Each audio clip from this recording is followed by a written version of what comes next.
Dimension, dimension के advantages ले लेते हैं। एडवांटेजेस ऑफ डायमेंशन, डायमेंशन के एडवांटेजेस क्या है?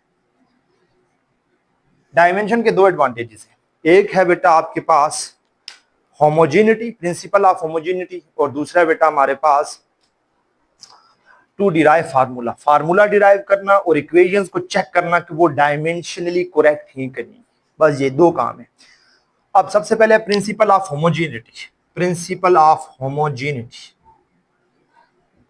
Principal of homogeneity, principle of homogeneity क्या है बेटा? प्रिंसिपल ऑफ होमोजेनिटी ये है कि आपके पास कोई भी इक्वेशन है, उस इक्वेशन के दोनों तरफ डायमेंशन सेम आनी चाहिए। जब आप उनकी डायमेंशन लें, इक्वेशन के दोनों साइड डायमेंशन सेम होनी चाहिए। अगर इक्वेशन के दोनों साइड डायमेंशन सेम नहीं आती तो वो इक्वेशन गलत है। ये बात सुनिएगा, मैं दोबारा रिपीट करता हूं।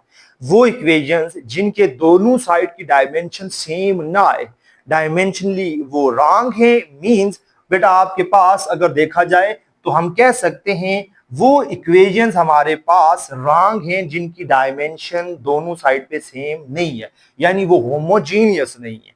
तो आपके पास प्रिंसिपल ऑफ होमोजेनिटी क्या बन गया? तो according to principle of homogeneity, dimension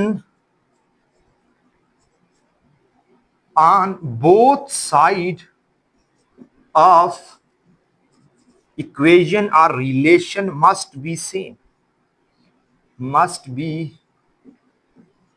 same। अगर वो सेम है मींस आपकी इक्वेशन ठीक है, आपकी इक्वेशन उस डायमेंशनली करेक्ट है। अब वो इक्वेशन ठीक है कि नहीं है ये 100% आप नहीं फैसला कर सकते। मैं आपको दोबारा बता देता हूं कि वो इक्वेशन जिसमें दोनों तरफ डायमेंशन सेम ना आए तो वो होमोजीनियस नहीं है, मींस वो इक्वेशन गलत है, वो इक्वेशन हो ही नहीं सकती। पहली बात, वो इक्वेशन जिनमें डायमेंशन दोनों साइड सेम आ जाए तो बेटा वहां पर हमेशा ऐसा नहीं होगा कि वो इक्वेशन ठीक हो, हमेशा ऐसा नहीं होगा वो इक्वेशन ठीक हो। लेकिन वो इक्वेशन जिसमें दोनों साइड की डायमेंशन सही नहीं है, बराबर नहीं आई, वो तो गलत है 100%। लेकिन जिसमें दोनों तरफ बराबर आ जाती है, उसके लिए बेटा आपके पास चांसेस हैं। उसके लिए क्या है बेटा? चांसेस हैं कि वो गलत हो सकती है, लेकिन सही होने के चांसेस ज्यादा होते हैं उसके। ठीक है, तो इसका मतलब है कि इक्वेशन का डायमेंशनली करेक्ट होना जरूरी है। इक्वेशन का डायमेंशनली करेक्ट होना, हर करेक्ट इक्वेशन डायमेंशनली करेक्ट होती है, हर करेक्ट इक्वेशन डायमेंशनली करेक्ट होती है। अच्छी बात, आपको मैं जब ये दोबारा कर लूंगा आपके सामने कुछ एग्जांपल से आपको ये बात दोबारा समझाऊंगा। मैं एक इक्वेशन ले लेता हूं बेटा। फर्स्ट इक्वेशन है मेरे पास, फर्स्ट इक्वेशन ऑफ मोशन अगर आपको याद हो, तीन इक्वेशन है। पहली इक्वेशन है बेटा V F is equal to V I plus A T. Check करते हैं दोनों डायमेंशनली ये इक्वेशन ठीक है कि नहीं, इस इक्वेशन को चेक करते हैं। अच्छा मुझे बताएं वेलोसिटी की डायमेंशन क्या होती है? L T power minus one. अच्छा इस तरफ चेक कर लेते हैं, वेलोसिटी की डायमेंशन क्या होगी बेटा? L T power minus one plus acceleration की L T power minus two, time की टी, टाइम की डायमेंशन क्या होगी बेटा आपके पास? टाइम की डायमेंशन होगी कैपिटल टी, कैपिटल टी। ठीक है, दोबारा इस तरफ यही आएगा L T power minus one, L T power minus one plus L T power minus two और T power plus one, minus two plus one minus one, L T power minus one, L T power minus one, L T power minus one, two into L T power minus one. अब बेटा आपके पास to, to एक number है, तो अभी बताया कि जो नंबर्स हैं इनकी कोई डायमेंशन नहीं होती। Two is a dimension less, इसकी कोई डायमेंशन नहीं होती, इसे इग्नोर कर दें। तो अगर इसकी कोई डायमेंशन नहीं होती तो ignore two, ignore two because it has no dimension, इसकी डायमेंशन नहीं होती। तो L T power minus one is equal to L T power minus one. क्या इस इक्वेशन में दोनों साइड पे डायमेंशन सेम आई है कि नहीं आई? सेम आई है। इसका मतलब है ये इक्वेशन डायमेंशनली करेक्ट है। ये इक्वेशन क्या है बेटा, डायमेंशनली करेक्ट है। ठीक है, कोई भी इक्वेशन है, उस इक्वेशन की दोनों साइड पे डायमेंशन ठीक होनी चाहिए। अगर ये सेम ना आती, अगर ये सेम, इस तरफ कुछ और डायमेंशन आती, इस तरफ कुछ और आती है आंसर में लास्ट में, तो हम कहते हैं ये वाली इक्वेशन ही गलत है। लेकिन इस वक्त हम ये फैसला कर चुके हैं कि इसकी दोनों साइड पे डायमेंशन सेम आई है, तो ये इक्वेशन डायमेंशनली करेक्ट है, ये डायमेंशनली करेक्ट है। अब नेक्स्ट ले लेते हैं बेटा, आपके पास आपने दूसरी दोनों इक्वेशन, सेकंड इक्वेशन और थर्ड इक्वेशन खुद करनी है। Second equation s equal to V I T plus 1/2 AT square खुद निकालें। इसके बाद बेटा तीसरे नंबर पे हमारे पास है, बल्कि मैं खुद ही निकाल देता हूं क्योंकि, अच्छा इसकी डायमेंशन क्या आ जाएगी, L, क्योंकि डिस्टेंस लेंथ होता है। अच्छा मैं ब्रैकेट्स वगैरह बाद में डालूंगा, अभी मैं सिर्फ डायरेक्ट निकाल रहा हूँ। वी आई वेलोसिटी, वेलोसिटी की डायमेंशन क्या है, LT पावर -1। अच्छा जी, टी टाइम की डायमेंशन क्या है, कैपिटल T, प्लस 1/2 ए एक्सेलरेशन की डायमेंशन क्या होगी, LT पावर -2 T स्क्वायर। ठीक है, L is equal to T power -1 और T पावर +1। -1 + 1 क्या होता है, 0। क्या होता है, -1 + 1 0, समथिंग पावर 0 1 होता है। यो मतलब ये और ये दोनों के L प्लस 1/2 को भूल जाए बेटा, क्यों, 1/2 इज अ डायमेंशन लेस, इसको छोड़ें, बच गया ये LT पावर -2, LT पावर -2, और यहां पर बेटा आपके पास क्या आ जाएगा, T पावर 2, ये और ये कैंसिल, L 1/2 डायमेंशन लेस है। ये क्या है बेटा, डायमेंशन लेस, ये डायमेंशन लेस, इसलिए हम इसे ले ही नहीं रहे। ठीक है, L is equal to L plus L 2L। आपने अब ब्रैकेट्स इनके साथ लाजमन रखने, क्योंकि ब्रैकेट्स के बगैर आप डायमेंशन कंसीडर नहीं होती, इनको डायमेंशन आप नहीं कह सकते। ब्रैकेट्स यूज करेंगे तो ये डायमेंशन कहलाएंगे। ठीक है बेटा, अच्छा 2L, 2 फिर बेटा क्या है, डायमेंशन लेस, डायमेंशन लेस। तो 2 अगर डायमेंशन लेस है तो बेटा आपके पास L is equal to L। क्या ये दोनों साइड पे ठीक आई है, इसका मतलब है ये जो सेकंड इक्वेशन है, ये इक्वेशन भी डायमेंशनली करेक्ट है। ये क्या है बेटा, डायमेंशनली करेक्ट है। थर्ड इक्वेशन, थर्ड इक्वेशन हमारे पास बेटा ये आपके पास 2AS is equal to VF का स्क्वायर माइनस VI का स्क्वायर, ये थर्ड इक्वेशन है। ठीक है, थर्ड इक्वेशन, थर्ड इक्वेशन को देख लेते हैं। क्या थर्ड इक्वेशन को चेक करते हैं, क्या ये डायमेंशनली करेक्ट है। इसको चेक करने के लिए बेटा 2AS माइनस वाला इधर आके जाएगा प्लस VI का square is equal to VF का स्क्वायर। ठीक है, जो अब आप इसे करें। अच्छा इस तरह डायरेक्ट यहां से करेंगे तो डायमेंशन निकालने में आपको बड़ा प्रॉब्लम होगा, उसके बजाय आप इसे रीअरेंज करके निकालें तो इस तरह निकाली जा सकती है। ठीक है, तो अब आप डायमेंशन निकाल लें, तो मैं इसको आपको निकाल के भी दे देता हूं, 2 जल्दी जल्दी निकाल लेता हूं। एक्सेलरेशन की डायमेंशन क्या होती है, बोलते जाए साथ साथ, एक्सेलरेशन की डायमेंशन क्या होगी बेटा, LT पावर -2, और लेंथ, डिस्टेंस क्या है, लेंथ, इसकी डायमेंशन क्या होगी, L, प्लस VI वेलोसिटी की डायमेंशन क्या होती है, LT पावर -1, और बाहर क्या आएगा, square is equal to LT power -1, क्योंकि वेलोसिटी है तो बाहर क्या आएगा, पावर 2, जो ऊपर लिखी हुई है। 2 डायमेंशन लेस है, छोड़ देते हैं। ठीक है, सिर्फ लिख लेता हूं L और L, L square T power -2 plus ये बाहर स्क्वायर मौजूद है, ये बाहर क्या मौजूद है, स्क्वायर। 2 को मैंने छोड़ दिया है, 2 इज अ डायमेंशन लेस, याद रखिएगा, आपने साथ लिख देना वहां पर नेक्स्ट स्टेप में, 2 इज अ डायमेंशन लेस। तो फिर नेक्स्ट स्टेप में आ जाएंगे L स्क्वायर T पावर -2, ये बेटा आपके पास L स्क्वायर, अब -1 को मल्टीप्लाई करें 2 से तो T पावर -2। अच्छा बात स्टूडेंट समझ रहे होंगे कि यहाँ पर आपने -1 का स्क्वायर तो +2 आना चाहिए, नहीं, यहाँ पर बेटा याद रखिएगा power just multiply, power just multiply होगी, इसलिए आपने रखना है कि 2 को 1 से मल्टीप्लाई करना है। ठीक है, इसके ऊपर अप्लाई इस तरह नहीं करना कि इसका -1 का लें पावर 2 तो वो 2 हो जाए। ठीक है, इज इक्वल टू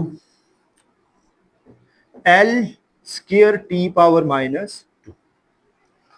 अच्छा ये आ जाएगा, देखें एड 2, ये दोनों सेम है तो ऐड कर दूं दोनों को, क्योंकि सेम डायमेंशन को ऐड किया जा सकता है। 2L square T power -2 L square T power minus two. Two dimension, two की बात की जाए तो टू क्या है बेटा आपके पास? Dimensionless, number dimensionless होता है। तो इसका मतलब है नेक्स्ट स्टेप के अंदर आप क्या करेंगे? नेक्स्ट स्टेप के अंदर आपने लिखना है two is a dimension less. क्या लिखना है? Two is a dimension less. तो उसके बाद लास्ट स्टेप मैं यहां पर लिख देता हूं, लास्ट स्टेप ये बनेगा L T power L square T power minus two is equal to L square T power minus two. तो ये थर्ड इक्वेशन भी डायमेंशनली करेक्ट है। तो बेटा आपके पास मैंने तीनों इक्वेशंस के ऊपर अप्लाई करके बता दिया आपको। मैंने एक जुमला बोला था, मैं भी बाद स्टूडेंट्स को जुमला तंग कर रहा हो कि अभी मैं दोबारा से रिपीट करता हूं ताकि आपको बात समझाऊं।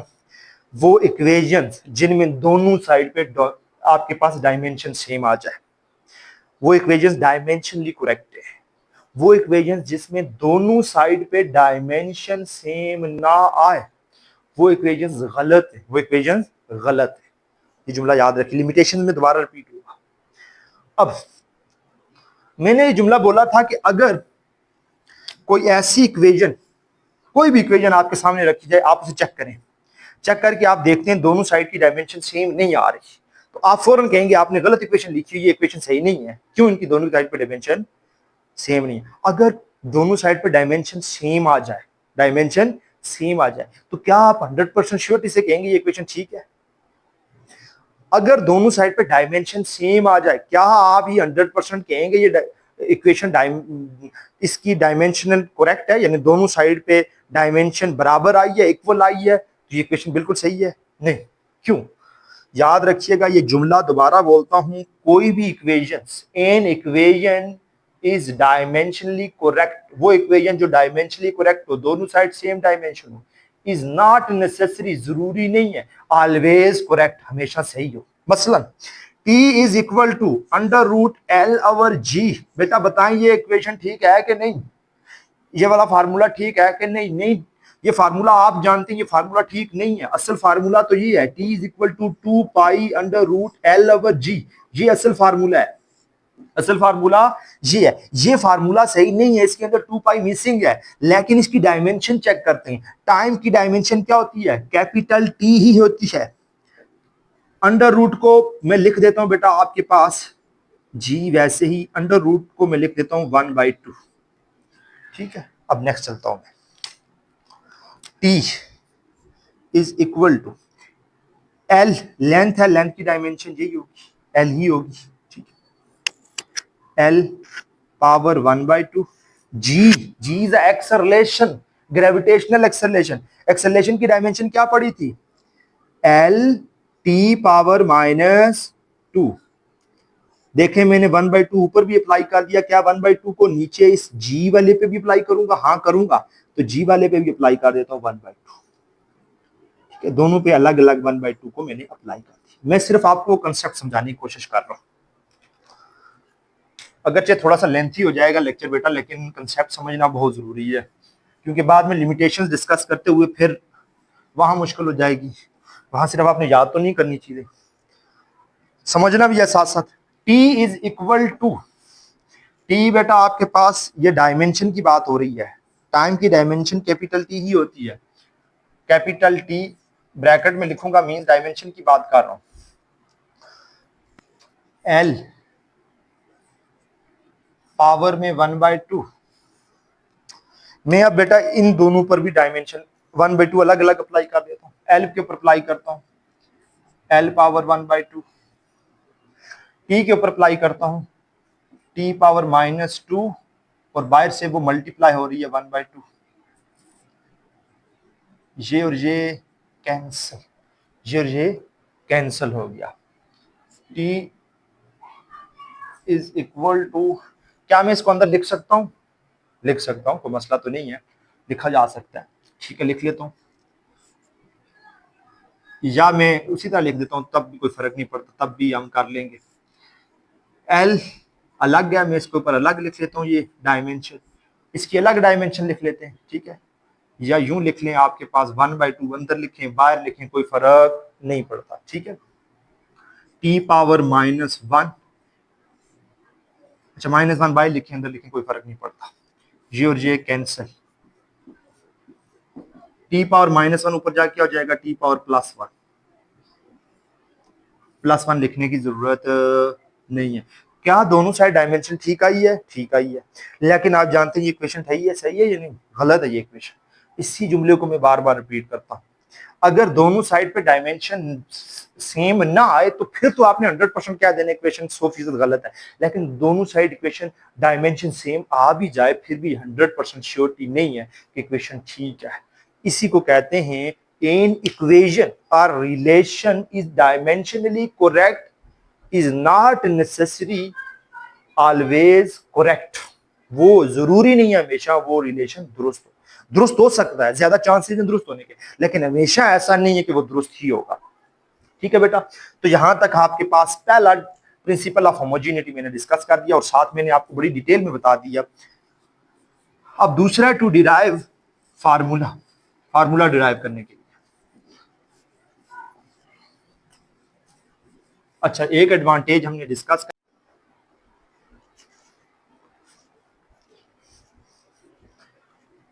To derive a possible formula. अब पॉसिबल फार्मूला हम कैसे डिराइव करेंगे बेटा?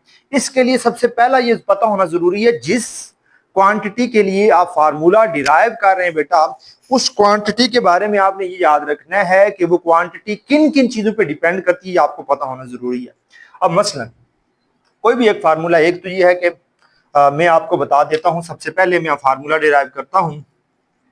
सबसे पहले तो आपने ये बताना है कि आइडेंटिफाई करना है कि किन किन फैक्टर्स पे हमारे पास ये डिपेंड करती है। तो आइडेंटिफाई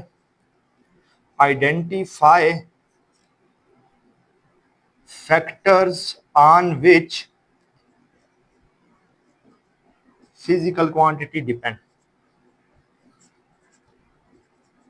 फिजिकल क्वांटिटी किन किन फैक्टर पे डिपेंड करती है, वो फार्मूला आपने वो फैक्टर्स बताने हैं। अच्छा, सबसे पहले मैं बेटा हम ले लेता हूं यहां पर हमारे पास बुक के अंदर वेव लेंथ ऑफ पार्टिकल, कोई भी पार्टिकल है उसकी वेव लेंथ, हमने उसके लिए फार्मूला डिराइव करना है। एक ये है, दूसरा time period of simple pendulum. ये दो फार्मूलाज हैं, इन दोनों में से एक बुक में डिराइव हुआ है। ठीक है, मैं वो फौरन स्पीड से ही करूंगा वो भी, और साथ टाइम पीरियड वाला दोनों में कर देता हूं आपके सामने। अच्छा, सबसे पहले मैं बताता हूं बेटा वेव लेंथ ऑफ मैटर। कोई भी मैटर है, पार्टिकल है, उसकी वेव लेंथ है बेटा, उसका फार्मूला डिराइव करना है। तो वेव लेंथ को रिप्रेजेंट करते हैं बेटा लैम्डा से। अब याद रखिएगा, मैं आपको बता दूं कि आपके पास सिंपल मैटर है, मैटर के लिए जो वेव लेंथ है, वेव लेंथ का फार्मूला एक होता है P is equal to M V, sorry momentum, जो सिंपल मोमेंटम है P is equal to M V. लेकिन जब हम वेव लेंथ की बात करते हैं, यानी किसी भी चीज की वेव की बात कर रहे हैं, हम सिंपल मोशन डिस्कस कर रहे हैं, मैटर की नहीं, बल्कि मैटर के साथ अटैच वेव की, कि वेव की जो इसके अंदर वेव बन रही है, उस वेव की हमारे पास जो मोशन है उसे हम डिस्कस करें, तो तब हमारे पास जो मोमेंटम होगा, वेव का मोमेंटम, ये है पार्टिकल का मोमेंटम, वेव का मोमेंटम होता है बेटा आपके पास h डिवाइडेड बाय लैम्डा। ये फार्मूला हमने प्रूव करके लाना है। ये कैसे लाना है? प्रूव करके लाना है। अब कैसे प्रूव करके लाएंगे, तो मैं आपको ये बात बता दूं, आपको पहले से पता होना चाहिए। आप सबसे पहले लिखेंगे कि वेव लेंथ, जो वेव लेंथ है, वेव लेंथ किस किस पे डिपेंड करती है? वेव लेंथ डिपेंड ऑन, किस किस पे डिपेंड करती है? हाँ, सबसे पहली चीज जिस पे वो डिपेंड करती है वेव लेंथ, वो डिपेंड करती है दो चीजों पे वेव लेंथ। बेटा वेव लेंथ कोई भी एक डिपेंड करती है प्लांक कांस्टेंट पे, क्योंकि वेव की बात हो रही है, तो वेव प्लांक कांस्टेंट, और दूसरा मोमेंटम पे। ये दो चीजें हैं जिस पे हमारे पास वेव लेंथ डिपेंड करती है। अब मींस लैम्डा इज किन किन चीजों पे डिपेंड करती है? प्लांक कांस्टेंट h पे और मोमेंटम p पे, दो चीजों पे डिपेंड कर रही है। ठीक है, इसके लिए आप देखें डिपेंड कर रही है, तो हम सीधा सीधा अपनी तरफ से डाल देता हूं कि directly proportional to h and p, इनको आपस में रिलेट करने के लिए। तो डायरेक्टली रिलेट कर दिया, हमें तो नहीं पता कैसे लिखेंगे, बस डायरेक्टली रिलेशन बीच में डाल दिया। खोल के लिख लेते हैं, लैम्डा इज इक्वल टू, तो बेटा आपके पास जब प्रोपोर्शनैलिटी हटेगी तो साथ आ जाएगा कोई इक्वालिटी के साथ कांस्टेंट, ठीक है, और साथ एच पी। कांस्टेंट को फिलहाल छोड़ देते हैं, हम लेके चलते हैं एच और पी को, क्योंकि हमने यहां से रिलेशन निकालना है। तो कांस्टेंट को CON में लिख देता हूँ, कांस्टेंट है ये, समझ लीजिएगा बेटा। एच वैसे ही आएगा, पी की जगह में क्या लिख देता हूँ, एम वी। पी की जगह क्या लिख देता हूँ, एम वी, ठीक है बेटा। तो अब मैं ये करूंगा कि यहाँ पर बेटा जो आपको ये नजर आ रहे हैं, इनके ऊपर आपने जस्ट इन्हें पावर असाइन कर देनी है। क्या असाइन कर देनी है, पावर। इसको पावर असाइन कर दें, ए, इसको बी, इसको सी, ठीक है, तरतीब से आपने पावर दे देनी, ए बी सी। अब हमारा नेक्स्ट काम शुरू हो गया। अब हमने डायमेंशंस अप्लाई करनी है, तो डायमेंशन अप्लाई करता हूं बेटा। बताएं मुझे इसकी डायमेंशन क्या होती है, वेवलेंथ है। वेवलेंथ मींस लेंथ की बात हो रही है, एल। कांस्टेंट, तो कांस्टेंट की बात की जाए, इसे इक्वेशन 1 कह देता हूं, ये इक्वेशन 1 आ गई, या इसी को 1 कह देता हूं, इक्वेशन 1, ठीक है, इज इक्वल टू कांस्टेंट। अब बेटा हमारे पास एच ए, अच्छा एच प्लांक कांस्टेंट। अब मैंने बात की है कि मैं डायमेंशन पुट करने जा रहा हूं, तो अब आप लिखेंगे डायमेंशन पुट करने जा रहे हैं हम। तो सबसे पहले एच प्लांक कांस्टेंट, तो प्लांक कांस्टेंट की क्या डायमेंशन निकाली थी, याद करें। प्लांक कांस्टेंट की डायमेंशन निकाली थी ml² T⁻⁻1। तो बेटा प्लांक कांस्टेंट की डायमेंशन मैंने शुरू में निकाली है ml² T⁻⁻1, ठीक है। तो बाहर एच प्लांक कांस्टेंट की लिखी है, तो बाहर पावर क्या है, ए, वैसे लिख देंगे। एम क्या है, मैस। बात करेंगे अब मैस की, मैस की लिखते हैं, तो मैस की आपके पास क्या होती है, कैपिटल एम। तो इसके बाद पावर क्या है, बी। वेलोसिटी, वेलोसिटी क्या होती है, एल, तो एल T⁻⁻1, तो बाय पावर क्या ली हुई है, सी, ठीक है। बल्कि लाइन थोड़ा सा हमने ज्यादा जगह छोड़ दी है, यहीं से स्टार्ट करते हैं बेटा। हमारे पास नेक्स्ट इस तरफ हमारे पास है एल, ठीक है, कांस्टेंट है, कांस्टेंट की डायमेंशन नहीं है, छोड़ दें इसको। अब मैं ऊपर पावर अप्लाई करता जाता हूं ताकि आपके सामने इजीली ये सब चीजें ओपन हो जाएं। पहले पावर अप्लाई करता हूं यहाँ पर, तो बेटा पावर अप्लाई करूं तो एम की पावर क्या हो जाएगी, ए,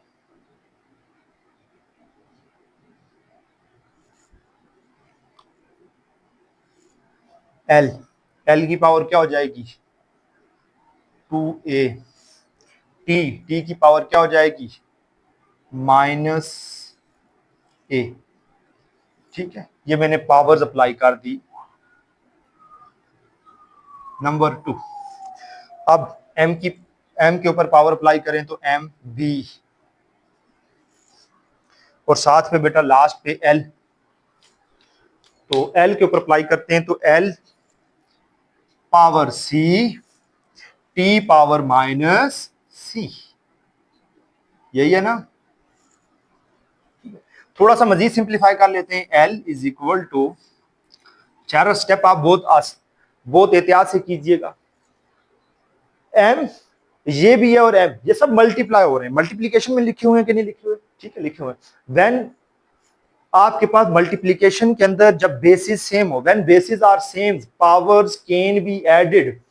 एम ये भी है, एम ये भी है, दोनों मल्टीप्लाई एम हो रहे हैं, तो पावर्स क्या हो जाएंगी इनकी, एड M power A plus B.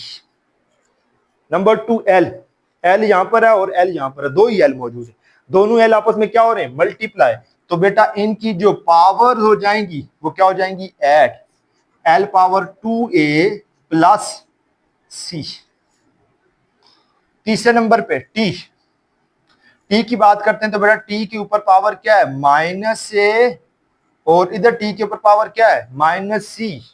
तो बेटा आपके पास -c, ये लें जी। एक ही स्क्वायर ब्रैकेट आप यूज कर सकते हैं, मतलब डायमेंशन की बात हो रही है, स्क्वायर ब्रैकेट रिप्रेजेंट डायमेंशन की बात कर रहे हैं आप। अब नेक्स्ट स्टेप आपने क्या करना है, पहला स्टेप आपने ये करना है जैसे मैंने किया, पहले बताना डिपेंड किस पे करती है क्वांटिटी, आपको याद होनी चाहिए किस पे डिपेंड करती है। फिर दूसरा काम आप ये करेंगे, इनके ऊपर पावर असाइन कर देंगे खुद ही, ए बी सी ये पावर असाइन करनी है। उसके बाद फिर बेटा नेक्स्ट आपने इसको सिंप्लीफिकेशन की तरफ लेके जाना है, इन स्टेप्स को फॉलो करके। उसके बाद आपने करना है कंपेयर, कंपेयरिंग पावर्स, पावर्स को कंपेयर करें। पहले कंपेयर करते हैं एल के लिए, किसके लिए, एम के लिए, सॉरी फॉर एम, एम की पावर्स कंपेयर करते हैं। अच्छा मुझे बताएं क्या इस तरफ एम है, नहीं है, इसका मतलब है इस तरफ एम है ही नहीं है, तो जीरो, एम की पावर जीरो है, यानी एम नहीं है, मींस एम की पावर जीरो। इस साइड पे आ जाते हैं, इस साइड एम की पावर क्या है, ए प्लस बी, पहली इक्वेशन हमारे हाथ लग गई। अब दूसरे नंबर पे किसके लिए कंपेयर करना है, एल के लिए, फॉर एल, एल के लिए कंपेयर करते हैं। एल के लिए बेटा इधर एल है, बिल्कुल है, एल की पावर क्या है 1, उधर एल की पावर क्या है 2a प्लस सी, 2a प्लस सी, ठीक है बेटा। नेक्स्ट इसे इक्वेशन 2 का नाम दे देते डबल आई। तीसरे नंबर पे कौन सा बच गया, टी, फॉर टी, टी के लिए कंपेयर करते हैं। तो टी के लिए बेटा जब कंपेयर करेंगे तो टी इधर है नहीं है, zero is equal to minus A minus C, उस तरफ क्या power minus A minus C, इसे इक्वेशन 3 का नाम। अब I double I triple I, इन तीनों इक्वेशंस को सॉल्व करेंगे, क्या करेंगे, सॉल्व करेंगे। क्यों, क्योंकि हमें ए बी सी नहीं चाहिए, हमें एक्चुअल में यहां पर क्या वैल्यूज आ सकती हैं वो चाहिए। तो उसके लिए हमें ए बी सी की वैल्यूज निकालनी है। अब ए बी सी की वैल्यू कैसे निकालेंगे, इसके लिए आप देखिएगा बेटा, इसके लिए हमारे पास ये हो जाएगा ये स्टेप यहां पर कि हमने इन तीनों को सॉल्व करना है, बहुत आसान है इनको सॉल्व करना। आप इन दो इक्वेशंस को ले लें 2 और 3, इन दोनों को ऐड कर दें, तो मैं आपको बताता हूं होता क्या है, ठीक है। Adding, add equation double I and equation triple I, इन दोनों को ऐड करें। पहले लिखता हूं ऊपर वाली को, 1 is equal to 2a plus C, नीचे 0 is equal to minus A minus C, बताएं क्या आंसर आएगा। 1 प्लस 0 1, ठीक है। 2a में से a निकालें तो क्या आएगा a, ऊपर है प्लस सी, नीचे है माइनस सी, प्लस सी और माइनस सी कैंसल, तो a की वैल्यू यहां पर आ चुकी है।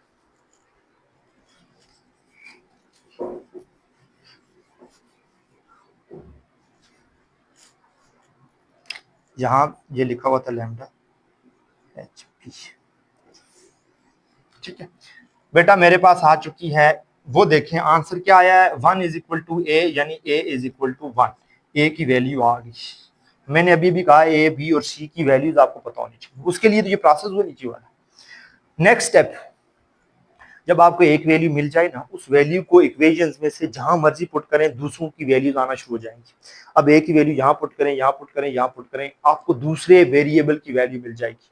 अब मैं ए की वैल्यू पुट करता हूं इक्वेशन 3 में, putting a is equal to 1 in equation triple I, आप 1 में ही पुट कर सकते हैं तब भी आपको वैल्यू मिलेगी। तो मैं पुट कर लेता हूं बेटा, हमारे पास इक्वेशन ट्रिपल आई है, ट्रिपल आई है, 0 इज इक्वल टू माइनस ए की जगह क्या पुट करूंगा 1 माइनस सी, माइनस सी वैसे नहीं, माइनस 1 इधर आके क्या हो जाएगा plus 1 is equal to C minus C. अब इधर माइनस है तो ये माइनस इसके साथ लिखा जा सकता है, तो हम लिख लूंगा सी इज इक्वल टू, तो बेटा अगर आपको सी के साथ प्लस लिखना है तो इधर इसके साथ क्या आ जाएगा खुद ब खुद ही माइनस, या दूसरा अल्फाज में दोनों साइड माइनस को मल्टीप्लाई करें तो इधर हो जाएगा -1, इधर हो जाएगा प्लस सी, ठीक है। ये आपको पहले से पता है, ये बेसिक मैथमेटिक्स है, ठीक है। नेक्स्ट चलते हैं, मैंने ये भी कर लिया। नेक्स्ट मुझे ए की वैल्यू भी मिल गई, सी की, बी की नहीं मिली, तो इसके लिए आपके पास ये इक्वेशंस हैं, जहां बी नजर आ रहा है वहां डाल दें, कहां बी मौजूद है इक्वेशन आई में, तो put A is equal to 1 in, किसमें पुट करना है बेटा इक्वेशन आई, पुट कर लेते हैं 0 इज इक्वल टू ए की जगह क्या लिखूंगा 1 प्लस बी वैसे ही लिखूंगा, बी ये इधर प्लस है उधर आ क्या हो जाएगा -1, तो B is equal to -1, B is equal to -1। Last पे आप क्या करेंगे, put A is equal to 1, B is equal to -1 and C is equal to क्या वैल्यू फाइंड, -1 इन कौन सी इक्वेशन है, 1, इन इक्वेशन 1, क्योंकि असल वैल्यू यहां पर पुट करना है। Lambda is equal to constant वैसे ही आएगा बेटा, कांस्टेंट h की पावर a की जगह क्या पुट करना है, 1, b की आपके पास नेक्स्ट है m की जगह क्या पुट करना है, -1, और बेटा v के ऊपर पावर क्या है, c की जगह क्या पुट करना है, -1। पावर्स हमेशा आपके पास पॉजिटिव होनी चाहिए, तो कांस्टेंट वैसे ही आएगा, कांस्टेंट वैसे ही आ जाएगा। h की पावर 1, बेटा इधर पावर ऊपर माइनस हो रही है, नीचे आके क्या हो जाएगी, +1, ऊपर पावर -1 है, नीचे आके क्या हो जाएगी, +1, लिखने की जरूरत नहीं। Lambda is equal to constant h divided by M V किसके इक्वल होता है, p। तो ये जो रिलेशन था lambda is equal to h by p, ये प्रूव कर दिया फार्मूला कि नहीं, ये फार्मूला प्रूव हो गया। Lambda is equal to constant h divided by p, h divided by p, यही फार्मूला है, ये हमने प्रूव कर लिया, ये फार्मूला हमने डिराइव कर लिया है।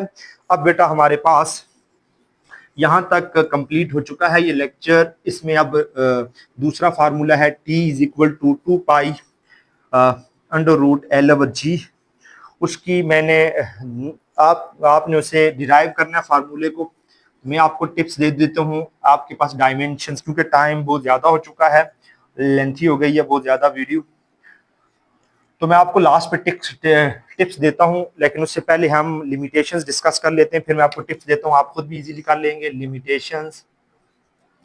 Limitations of dimension analysis. Dimension analysis की कुछ लिमिटेशंस है। पहली लिमिटेशन क्या है बेटा, आपके पास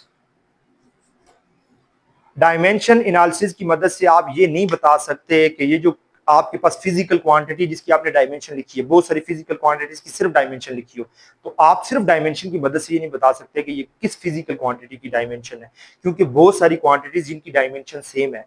तो बेटा हम कह सकते हैं डायमेंशन एनालिसिस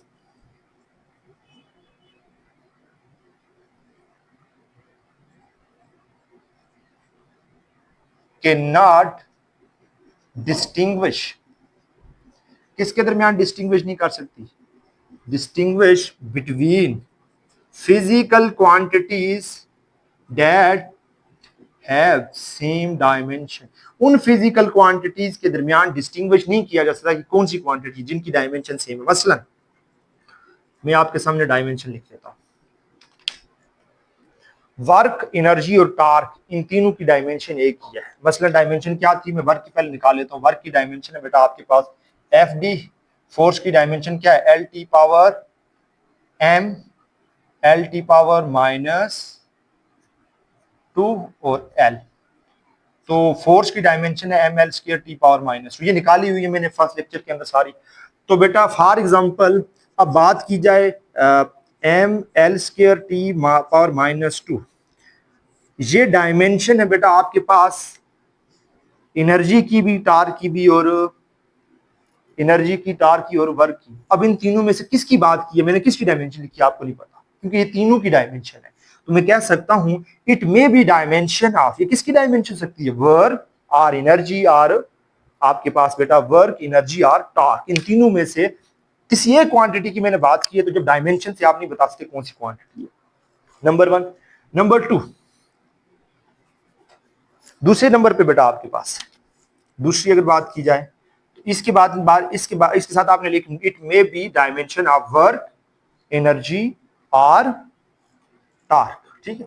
अब दूसरे नंबर पे डायमेंशन की मदद से बेटा, ये जो डायमेंशन एनालिसिस है, इसकी मदद से आप कभी भी वो वाले फार्मूलाज ड्राइव नहीं कर सकते जिनके अंदर ट्रिग्नोमेट्रिक फंक्शंस हैं, साइन थीटा, कॉस थीटा, ये जिनके अंदर आपके पास लॉग वाले फंक्शंस हैं, ठीक है, लॉगरिथमिक फंक्शंस हैं जो, ठीक है, और वो वाले जिनके अंदर एक्सपोनेंशियल फंक्शंस हैं, ठीक है, वो वाले फार्मूलाज आप डिराइव नहीं कर सकते जिनके अंदर ये फंक्शंस पाए जाते हैं, लॉग पाया जाए, जिनके अंदर साइन थीटा, कॉस थीटा, इस तरह चीजें पाई जाए, उन्हें आप डिराइव नहीं कर सकते। दूसरा आपके पास क्या लिमिटेशंस है, डायमेंशन हमारे पास क्या नहीं कर सकती, dimension analysis can not derive formula containing, वो फार्मूला जिसके अंदर क्या क्या मौजूद हो, आपके पास एक्सपोनेंशियल, उसके साथ बेटा आपके पास ट्रिग्नोमेट्रिक, और या फिर इसके साथ and logarithmic function, logarithmic function, जिनके अंदर ये लॉगरिथमिक फंक्शन मौजूद हो उन्हें आप डिराइव नहीं कर सकते। नंबर 3, डायमेंशन की मदद से बेटा आप डायमेंशन आप ये जो कांस्टेंट नहीं होते, डायमेंशन लेस कांस्टेंट है जो आपके पास, जिस तरह 2 पाई देखा था हमने, या इस तरह की जो वैल्यू कांस्टेंट होते हैं इक्वेशंस के अंदर मौजूद कांस्टेंट्स को भी आप डिराइव नहीं कर सकते, कांस्टेंट को भी आप, क्योंकि डायमेंशनलेस कांस्टेंट्स को भी आप डिराइव नहीं कर सकते। तीसरा आप ये बताएंगे, पढ़ देता हूं, आपने लिख लेना है, आपके पास dimension analysis can not derive formula for, किसके लिए बेटा, आपके पास डायमेंशनलेस कांस्टेंट, डायमेंशनलेस कांस्टेंट के लिए आप नहीं बना सकते कुछ, आप उन्हें डिराइव ही नहीं कर सकते, ठीक है, डायमेंशनल कांस्टेंट को आप डिराइव नहीं कर सकते। इसके बाद चौथे नंबर पे आप लिखेंगे, जो मैंने पहले शुरू में बता दिया है कि डायमेंशनल एनालिसिस की मदद से आपके पास ये तो बताया जा सकता है कि ये जो इक्वेशंस है ये रॉन्ग है या नहीं। कोई भी इक्वेशन जिसमें दोनों साइड पे डायमेंशन सेम आ जाए, इसका मतलब ये है कि वो इक्वेशन डायमेंशनली करेक्ट है, लेकिन ये 100% बात नहीं है कि वो इक्वेशन खुद बजाते खुद इक्वेशन के तौर पर वो सही है कि नहीं, लेकिन दोनों तरफ अगर डायमेंशन सेम नहीं आती तो इसका मतलब है वो इक्वेशन क्या है बेटा, गलत। तो हम चौथे नंबर पे आप ये लिखेंगे, an equation dimensionally correct is not necessary always correct, जरूरी नहीं है कि वो हमेशा क्या हो, करेक्ट हो, बट इक्वेशन डायमेंशनली रॉन्ग, जिसमें दोनों तरफ डायमेंशन से सही ना है, इज ऑलवेज रॉन्ग, वो हमेशा क्या होती है, रॉन्ग होती है। पांचवें नंबर पे आप लिखेंगे, डायमेंशन एनालिसिस की मदद से आप ये नहीं बता सकते क्वांटिटी वेक्टर है या स्केलर, तो dimension analysis can not be used, नहीं यूज किया जा सकता फॉर आइडेंटिफिकेशन ऑफ स्केलर और वेक्टर क्वांटिटी, कि क्वांटिटी स्केलर है या वेक्टर है। तो यहाँ पर बेटा डायमेंशन, तो मैंने एक बात कही थी कि मैं आपको टिप्स दूंगा कि आपने ये कैसे डिराइव करना है फार्मूला। अच्छा, मैं आपको एक बात बता दूं, मैं यहाँ पर बोल रहा हूँ, टाइम थोड़ा बचाने के लिए मैंने लिखी नहीं लास्ट वाली, वो आप खुद भी लिख सकते हैं स्लो मोशन करके, क्योंकि मैंने साथ साथ स्टेटमेंट सारी पढ़ दी है। तो मैं एक फार्मूला डिराइव करता हूँ, T is equal to 2 pi under root L/G, ये फार्मूला डिराइव करके दें। कैसे डिराइव करेंगे इस फार्मूला को? डिराइव करने के लिए बेटा जाहिर है ये फार्मूला आपको पता है, लेकिन मैं भी चाहता हूं कि आपको फार्मूला नहीं पता, आप सिर्फ फार्मूला निकाल के दें। ये बेटा आपके पास एक पेंडुलम है, ठीक है, पेंडुलम की बात की जाए, सिंपल पेंडुलम आपने पढ़ा हुआ है। अब मैं कह सकता हूं ये जो बाल है, जब मैं इस बाल को यहां से लेकर यहां पर जाऊंगा, यहां से मैं इसे रिलीज करूंगा, ये किधर मूव करेगा, टुवर्ड द मीन पोजीशन, लेकिन मीन पोजीशन पे नहीं रुकेगा। क्यों नहीं रुकेगा? ये यहां से मूव क्यों किया गया था? Due to inertia. ये मीन पोजीशन पे नहीं रुकेगा, क्यों? Due to inertia. यहां से रिस्टोरिंग फोर्स की वजह से वापस आया, force of gravity restoring force है, लेकिन मीन पोजीशन पे क्यों नहीं रुका? Due to inertia. यहां से मूव करके बेटा किधर जाएगा? इस तरफ, ठीक है, बाल इस तरफ जाएगा, फिर इस तरफ जाएगा, इधर भी नहीं रुकेगा, इधर आएगा, फिर इधर। इस दौरान जिसे टाइम लगता है, यहां से चला था इधर, इधर से वापस इधर, से क्या कहते हैं? Time period.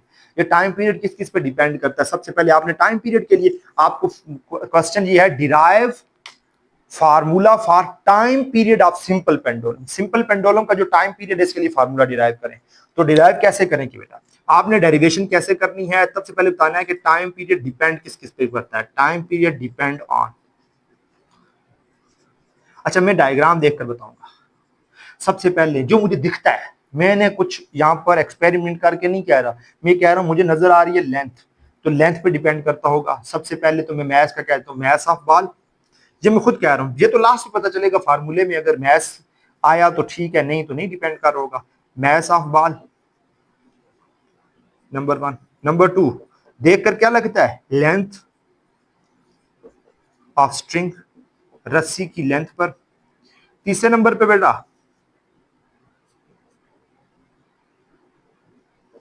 आपको क्या लगता है बाकी किस पे डिपेंड करता होगा? देखें, जब ये यहां से वापस छोड़ा जाएगा तो अगर यहां वापस इसे कोई चीज तेजी से खींचे, तेजी से आएगा, यानी ग्रेविटी। तीसरी कौन सी चीज है? ग्रेविटी। चौथी चीज, जितना दूर से जाके यहां से जाकर फेंकेंगे तो मुझे लगता है जल्दी आएगा। मैं अपनी तरफ से कह रहा हूं, ठीक है, मैं कह रहा हूं कि इधर से फेंकूं तो ज्यादा तेजी से आएगा, इधर से काम, इधर, और इधर से मैं अगर छोड़ूं तो फिर और आहिस्ता मूव करेगा। इसका मतलब है कि चौथी चीज मेरे नजदीक वो एंगल है, जितना दूर लेके जाऊंगा उतना, यानी एंगल जितना दूर लाऊंगा तो एंगल क्या होगा? ज्यादा करीब एंगल का। चौथे नंबर पे एंगल। ये चार चीजों पे डिपेंड करता है, एंगल मीन थीटा, ठीक। यानी यहां पर ये एंगल थीटा है, अगर मैं यहां पर ले जाकर फेंकता तो एंगल क्या हो जाता? और ज्यादा। क्या हो जाता? और ज्यादा, ठीक है। तो एंगल पे भी मैंने अपनी तरफ से क्या दिया? डिपेंड करता है। अभी फार्मूला डिराइव नहीं किया लेकिन मैंने लिख दिया। अब आप डेरिवेशन की तरफ मूव करेंगे तो डेरिवेशन के लिए मैं आपको बता देता हूं स्टेप्स। पहले नंबर पे पहला स्टेप नंबर 1 में आपने क्या करना होता है? टी, जिन जिन चीजों पे आपने लिखी हुई है सारी चीजें लिख देता हूं। एम, मैस, दूसरा क्या लिखा हुआ आपने खुद? लेंथ, तीसरा ग्रेविटी जी, और चौथे नंबर पे बेटा आपने क्या लिखा हुआ? Angle theta. ये चार चीजें। अब मैंने बताया था आप क्या लिखते हैं बीच में? प्रोपोर्शनैलिटी का साइन, डायरेक्ट प्रोपोर्शनैलिटी, ठीक है। T is equal to constant M L G theta. ये है बेटा आपके पास T is equal to constant M L G theta. Equation 1 है ये। मैं यहाँ पर रुक के आपको एक बात बताता हूँ। आपने इसी इक्वेशन 1 के ऊपर पावर असाइन कर देनी है। आपने पावर इस तरफ असाइन करनी है राइट हैंड साइड पे, तो ये पावर क्या हो जाएगी? ए, यहाँ पर पावर क्या हो जाएगी? बी, यहाँ पर पावर क्या हो जाएगी? सी। सॉरी, मैंने गलत असाइन कर दी, एम छोड़ दिया था। ए बी सी डी कर लेंगे कि करूं खुद? चले मैं आपको शॉर्ट डायरेक्ट बता देता हूँ। डायमेंशन लिख देते हैं, इधर से शुरू करते हैं, ठीक। आपने तो करेक्ट स्टेप्स लिखने एक एक करके एग्जाम के अंदर। आपको अगर ये शॉर्ट क्वेश्चन में कहीं आ जाए तो स्टेप्स लिखने, ठीक है, क्योंकि यहाँ से शॉर्ट क्वेश्चन आएगा चैप्टर नंबर 1 से। लॉन्ग क्वेश्चन तो आता नहीं, यहाँ से शॉर्ट क्वेश्चन ही बनता है। तो कहीं शॉर्ट क्वेश्चन के अंदर 3 नंबर का पूछा भी जा सकता है, क्योंकि है भी थोड़ा शॉर्ट सही। तो मैं कर लेता हूँ बेटा। Time period capital T, dimension लिख देता हूँ। कांस्टेंट, इसकी कोई डायमेंशन नहीं होती। एम, मैस, मैस की क्या डायमेंशन है? Capital M. Length capital L. G, gravity, gravity क्या डायमेंशन है? एल टी पावर -2, क्योंकि एक्सेलरेशन है ये। थीटा, अब आप में से मुझे कोई बताएगा थीटा की क्या डायमेंशन है? Theta is a plane angle, और प्लेन एंगल की कोई डायमेंशन होती है? अभी पीछे वाले इसी लेक्चर के अंदर हमने बताया theta is a dimension less. तो थीटा भी क्या है बेटा? Dimension less. तो थीटा को भी हम यूज यहाँ से आगे नहीं करेंगे, लिखेंगे आगे यहाँ पर थीटा की, क्यों आप लिखेंगे? Theta is a dimension less, ठीक है, ये साथ लिखना है। अब नेक्स्ट स्टेप में चलता हूं। टी मैंने थोड़ा पीछे करके लिखता हूं ताकि जगह ज्यादा मिल जाए आगे हमें। तो एम पावर, अच्छा पावर्स अप्लाई कर देता हूँ, सारी पावर्स इकट्ठी अप्लाई करता हूँ। एम की पावर ए, एल की पावर बी, फिर बेटा इसको लेता हूँ एल की पावर सी। ये देखें, पहले मैंने एम के ऊपर पावर, मैं एक ही दफा ब्रैकेट लिखूंगा, एम के ऊपर पावर अप्लाई की तो एम की पावर ए, फिर ये एल, एल की पावर बी, फिर नेक्स्ट चलता हूँ एल की पावर सी, और टी की पावर -2 मल्टीप्लाई सी, -2c। ये ठीक है बेटा। अब लास्ट स्टेप कर लेता हूँ टी, अगर मजीद सिंप्लीफिकेशन होती है वो कर लेता हूँ, क्योंकि एम है ही एक तो इसी तरह से ही आएगा। एल, एल दो हैं तो बेटा आपके पास basis are same, powers can be added, L B plus C, और टी बेटा आपके पास power -2c। Equating powers or comparing powers, comparing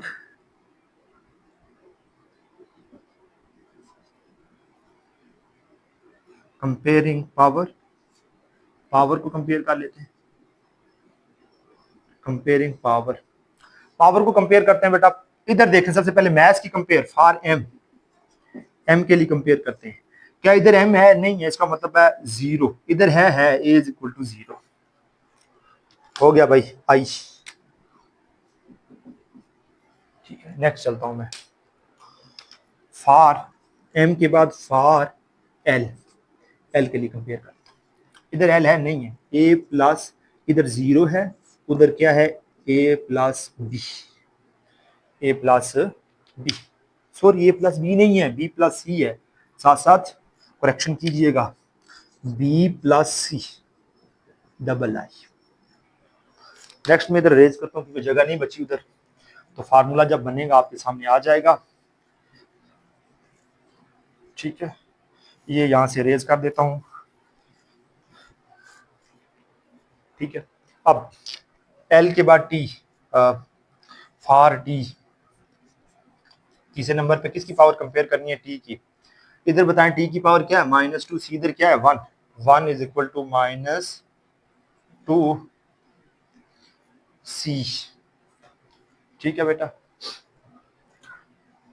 तो यहां पर बेटा c इज इक्वल टू -2, इधर मल्टीप्लाई हो रहा है, इधर क्या होगा डिवाइड, तो 1 डिवाइडेड बाय 2 -7 होगा, इज इक्वल टू